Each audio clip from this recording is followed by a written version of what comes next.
அனைவருக்கும் வணக்கம். RR food production சேனலை சப்ஸ்கிரைப் பண்ணுங்கள். நோய் நாடி நோய் முதல் நாடி அது தணிக்கும் வாய்நாடி வாய்ப்பு சொல்ல திருக்குழுக்கினங்க நாங்கள் எல்லா ஃபுட் வெரைட்டியும் செஞ்சு தரோம். இன்றைக்கி நம்ம வீடே கமகமக்கக்கூடிய கோயில் புளியோதரை செய்யறதை பற்றி தான் பார்க்க போகிறோம். 1 டீஸ்பூன் கடுகு, 1 டீஸ்பூன் வெந்தயம், இதை நல்லா ஃப்ரை பண்ணிக்கோங்க. நல்லா சூப்பராக வாசம் வர வரைக்கும் தீஞ்சிடக்கூடாது, வாசம் மாறிடும். 2 டீஸ்பூன் அளவுக்கு எள்ளு அதோடு போட்டுக்கோங்க. நல்லா சூப்பராக நல்லா பொரியட்டும். பொரிஞ்ச பிறகு ஒரு 10 காஞ்ச மிளகாய், ஒரு 2 டீஸ்பூன் அளவுக்கு கடலப்பருப்பு போட்டு நல்லா ஃப்ரை பண்ணிக்கோங்க. இது எதுவுமே தீஞ்சிடக்கூடாது. ஒரு கைப்பிடி அளவுக்கு மல்லி இதையும் போட்டு நல்லா ஃப்ரை பண்ணிக்கோங்க. நல்லா வாசம் வந்த பிறகு கொஞ்சமாக கட்டி பெருங்காயம் எடுத்து அதையும் நல்லா எண்ணெய் ஊற்றி ஃப்ரை பண்ணி எடுத்து வச்சுக்கலாம். எங்கள் சேனலில் நாங்கள் எல்லா மசாலா ஐட்டம்ஸும் ஹோம்மேடாக நாங்களே தான் ரெடி பண்ணுறோம். 500 ரூபாய்க்கு ஒரு காம்போ ஆஃபர் கொடுத்துருக்கோம். உங்கள் வீட்டுக்கு தேவையான அனைத்து பொருட்களும் அதில் இருக்கும். 10 ப்ராடக்ட் ஒன்லி 500 ரூபா.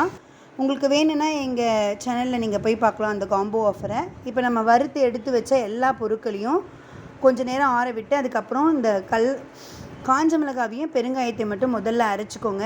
அரைச்சிட்ட பிறகு அதுக்கப்புறம் மீதி இருக்க அந்த பருப்பு வகைகள் அதெல்லாம் இருக்குது இல்லைங்களா, அதுக்கப்புறம் அதை போட்டு கொஞ்சம் ஒன்றும் பாதியமாக அப்படியே அரைச்சிக்கோங்க. ரொம்ப மழைன்னு எதுவும் அரைக்க வேணாம். கொஞ்சம் நல்லா திப்பியாகவே இருக்கிற மாதிரி அரைச்சிக்கோங்க. இங்கே பாருங்கள், இப்படி இருக்கிற மாதிரியே அரைச்சி எடுத்து வச்சுக்கோங்க. அப்போ தான் ரொம்ப சுவையாக இருக்கும்.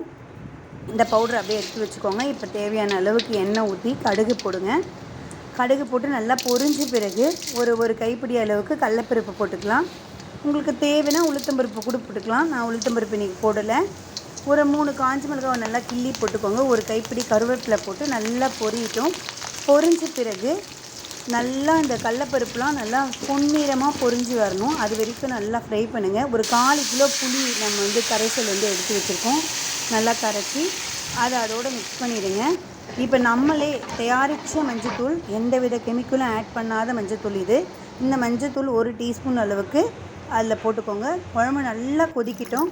வரைச்சி கொஞ்சம் ஒரு 10 நிமிஷம் கொதிக்கட்டும். கொதித்த பிறகு இறக்க போகிற நேரத்தில் ஸ்டவ்வை நீங்கள் ஆஃப் பண்ணிடலாம். நம்ம தயாரித்து வச்ச அந்த தூளை அதோடு போட்டு அப்படியே ஒரு மிக்ஸ் பண்ணிவிட்டு கொஞ்சம் நேரம் வச்சிங்கன்னா இந்த மாதிரி அழகாக சூப்பராக ஆகிடும். இதை வீட்டில் செஞ்சு பாருங்கள். ரொம்ப டேஸ்டியாக சுவையாக இருக்கும். வீடே கமகமக்கும். தேங்க்ஸ் ஃபார் வாட்சிங்.